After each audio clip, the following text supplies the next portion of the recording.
utilizados para una solución que está muy concentrada. En otras ocasiones, ¿qué decimos?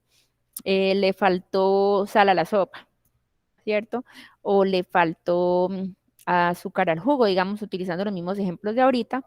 O a veces también decimos, a ver, un ejemplo, denme ustedes un ejemplo que nosotros utilicemos en soluciones, que nos encontremos en la vida diaria. Agua con aceite, profe. Bueno, pero acuérdate que el agua con aceite no puede ser solución porque las soluciones son homogéneas, ¿no? Entonces las soluciones yo no distingo los componentes y el agua con aceite son inmiscibles. Eso, ese concepto lo veíamos la clase pasada o lo podemos asociar con lo que veíamos la clase pasada cuando decíamos que las moléculas del agua eran polares y que esas moléculas polares solamente disolvían otras moléculas también polares. Entonces, cuando yo veo que el agua no se mezcla con el aceite, no se juntan en una mezcla homogénea, yo ya puedo deducir que las moléculas del aceite son ¿qué? ¿Polares o no polares? Si polar disuelve polar, entonces el agua, que es polar, si no disuelve el aceite es porque el aceite tiene moléculas ¿qué? Nuevamente, ¿les planteo el ejercicio nuevamente o están pensando? Profe, nuevamente. El agua, que es de molécula polar, solo disuelve otras moléculas polares, o sea, moléculas que tengan concentración de carga positiva, negativa, ¿cierto? Por eso es que la sal, que es Na más Cl menos, se disuelve en agua. Agua polar, sal polar. Entonces, que tienen, aquellas moléculas que tienen polos se disuelven y forman unas soluciones que son homogéneas, que son las soluciones, mezclas homogéneas. Pero cuando las moléculas, cuando yo tengo el agua que es polar, se encuentra con un líquido o sólido que tiene por partículas moléculas no polares, entonces al encontrarse, como el agua y el aceite, ellas, yo puedo tenerlas en un mismo vasito, pero no se van a disolver, no son miscibles, eso se llama miscibilidad. Entonces, a pesar de que son dos líquidos, yo voy a observar que queda el agua separada del aceite, ¿cierto? ¿Eso a qué se debe? A que las moléculas del aceite no son polares. Si fueran polares, pasa lo que pasa con el agua y el alcohol. Mezclo y mezcla homogénea, solución. Pero como el agua no disuelve el aceite, quiere decir que el aceite es de moléculas no polares. Listo, eso era lo que les quería decir. Entonces, otra solución que nos encontremos que se nos ocurra, pues, y que nosotros utilicemos nuestras palabras cotidianas para expresar si eso no está concentrada, o si su concentración es alta o su concentración es bajita.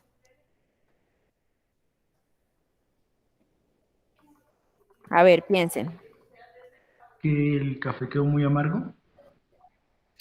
Perfecto ejemplo. Ajá, exactamente. Esperen un segundito. El café muy amargo, ¿cierto? Decimos, uy, el café está muy cargado. Eso es porque es una concentración muy alta. Entonces, pero nosotros lo utilizamos expresiones cualitativas. Juan Camilo, ¿nos ibas a decir otro ejemplo? Podría ser que el vino está muy fermentado. Por ejemplo, también, o en los licores. A ver, los licores, por ejemplo, ya que tú mencionas el tema del vino, cuando nosotros vemos en la publicidad y dice, la cerveza tiene 4% de alcohol. ¿El whisky cuánto tiene? 40% de alcohol. O sea, de un vaso de whisky, casi la mitad es alcohol. En cambio, de un vaso de cerveza, si es el 4%, pues es una proporción mucho menor, ¿cierto? Ahí eso es un ejemplo de concentración en porcentaje. Pero vamos a mirar entonces qué otras expresiones, cuando ya necesitamos dar un número, cuáles son esas expresiones que nosotros utilizamos para hablar de la concentración de una solución. Entonces, por un lado tenemos el porcentaje en peso. Esto de pronto lo recuerdan de su mapa conceptual, de su porcentaje, de su mapa conceptual de soluciones. Porcentaje en peso no es más que la relación entre el peso del soluto sobre el peso de toda la solución. Recordemos que cuando yo hablo del peso de toda la solución, hablo del peso del soluto más el solvente, ¿no? Soluto más solvente me forman la solución. Entonces, el porcentaje en peso son los gramos de soluto sobre los gramos totales de solución y eso lo multiplicamos por 100. El porcentaje peso-volumen no es más que la relación, como su nombre lo dice, peso-volumen de gramos de soluto sobre mililitros de solución. Gramos, peso, masa, mililitros, volumen.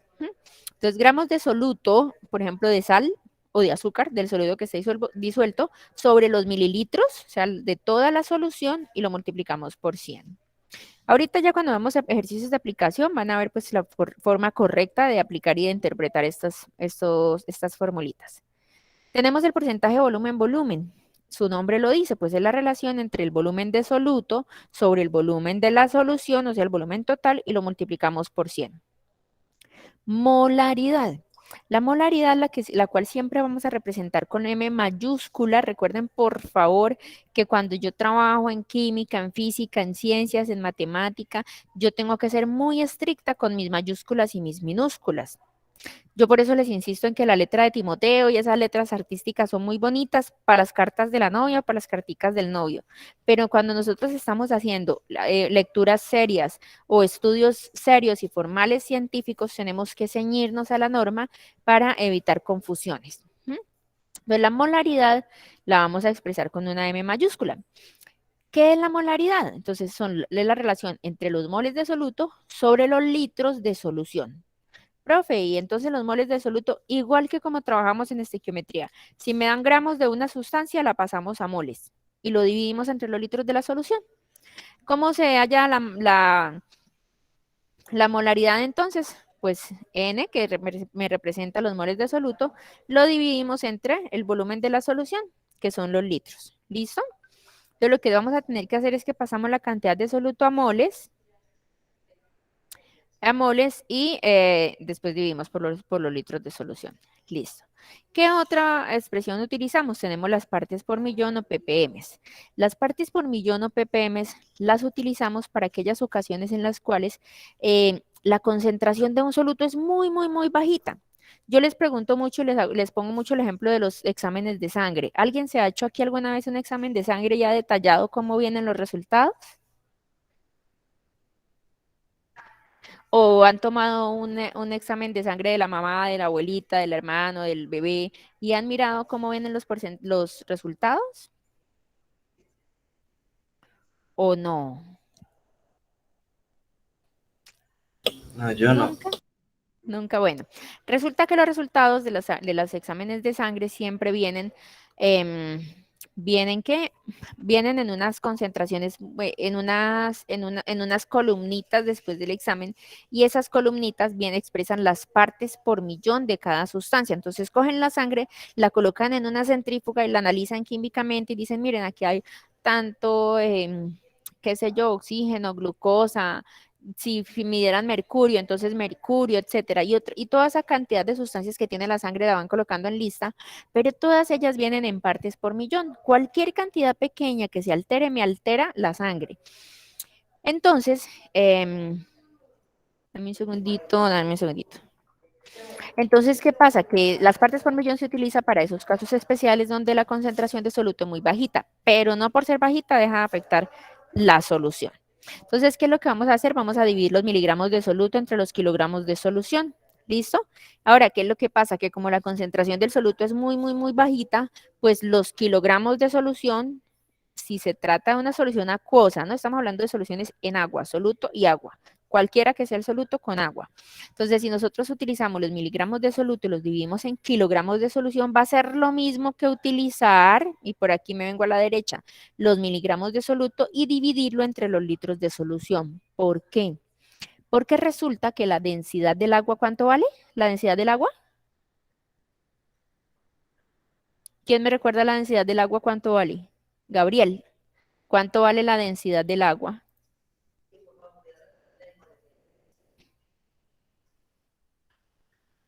A ver, ¿quién me recuerda la densidad del agua? ¿Cuántos gramos por mililitro tiene el agua? Uno. Ajá, exactamente, 1 gramo por mililitro. Pero si no hablamos de gramo y mililitro, sino de kilogramo y litro, pues 1 litro de agua equivale a 1 kilogramo de agua, ¿sí? Entonces, como 1 kilogramo de agua pura es lo mismo que tener 1 litro de agua, por eso aquí yo puedo reemplazar los kilogramos por litro. Profe, pero ahí hay un soluto. Sí, ahí hay un soluto dentro del agua disuelto, pero es que es muy poquita la cantidad de ese soluto. Tan poquita que la podemos, digamos, despreciar de alguna manera y podemos aproximar a que los kilogramos de solución son los mismos litros de solución, porque es casi agua. ¿Listo? ¿Me hago entender? Sí, chicos, ¿me hago entender? Sí, señora. Listo. Otro proceso es el proceso de dilución. ¿Con qué asocian ustedes la palabra dilución? ¿Con qué asocian la Disolución. palabra dilución? Con una disolución, ¿con qué más? Dilución, diluir, diluir, con qué les suena por ahí? Unidad de volumen. Sí, y si y si ustedes llegaran un día a ayudarle al hermanito con la tarea y le dijera a él, necesito diluir el café, y les muestra a ustedes el café, ¿ustedes qué le dirían? Cómo se les ocurre que podrían hacer ese proceso de dilución? La dilución es el proceso en el cual yo le bajo la concentración a algo. Sí, es el mismo ejercicio que hacemos cuando tenemos el jugo del almuerzo y entonces llegó la visita. Entonces la mamá que dice, pues vamos a echarle más agüita al jugo, ¿cierto? Vamos a diluirlo. Eso es diluir, eso es diluir. Tenaz aquí, espérenme un segundito porque, no, es que tomé lista con el salón que no era. Eso es diluir, entonces bajarle la concentración. ¿Y cómo le bajo yo la concentración a un refresco? Por ejemplo, ¿qué hago yo para bajar la concentración? Echarle más Que le agua. Echarle agrego, agua. ajá, exactamente, agregarle agua, ¿cierto? O sea, agregarle soluto o solvente. Solvente. Soluto. Solvente, solvente, Absoluto. solvente. Solvente. Acuérdense que el agua es el solvente. El soluto es el que está mejor en cantidad, la sal, el azúcar, etcétera. Ese es el soluto. Y el agua es el solvente. Agua solvente universal. Tratemos de aprendernos esa expresión, que el agua es el solvente universal. ¿Listo? Entonces lo que hacemos es agregarle solvente. Eh, yo le agrego solvente, lo que genera una disminución en la concentración, pero se va a dar esta propiedad, que el volumen inicial, ¿cierto? La cantidad de el volumen inicial que yo tengo de solución multiplicado por la concentración inicial va a darme o debe darme lo mismo que el volumen final, así sea mayor o menor, pero multiplicado, normalmente es mayor porque la dilución yo agrego solvente, el volumen mayor multiplicado por esa concentración final. Entonces, esta propiedad me permite a mí, cuando yo tengo volumen inicial, concentración inicial y volumen final, yo puedo despejar de esta expresión y hallar la concentración final. ¿Listo? O lo contrario, si me piden averiguar el volumen final, pues yo despejo el volumen final. ¿Listo? Yo sé que esto viene aquí como muy abstracto, pero ya ahorita que vayamos a hacer ejercicios van a ver la aplicación. Concepto de equivalente. Mm, Pero en el concepto de equivalente, vamos entonces a mirar que el peso equivalente de una sustancia, por ejemplo, en el caso de los ácidos, ¿qué debo hacer para hallar el peso equivalente? Debo dividir el peso de la sustancia entre el número de hidrógenos presentes allí. ¿Qué quiere decir? Que si yo voy a hablar, por ejemplo, de cuánto es el peso equivalente del H2SO4, voy entonces a hallar el peso total y lo voy a dividir entre cuánto. ¿Cuántos hidrógenos tiene el H2SO4? Oído la fórmula H2SO4. ¿Cuántos Dos. Tiene hidrógenos dos. tiene? Dos. Entonces Dos. tomamos el peso total y lo dividimos entre 2. Muy bien. Para el caso de las bases, lo que vamos a hallar es hallar el peso molecular y lo dividimos entre el número de OHs. Entonces, si yo tengo NaOH, ¿cuál sería el peso equivalente del NaOH? ¿Cuántos OHs tiene el NaOH? A ver, Gabriel Vargas, Gabriel. ¿Cuántos OHs tiene el NaOH? Oído lo que estoy diciendo, la fórmula es NaOH. ¿Cuántos OHs tiene? Gabriel. Gabriel a la una. Gabriel a las dos. Pérez, Pérez Muñoz, sí, Joseph. Señora, NaOH, cuando yo te digo NaOH, ¿cuántos OHs tendría ahí? ¿cuánto es que, profe?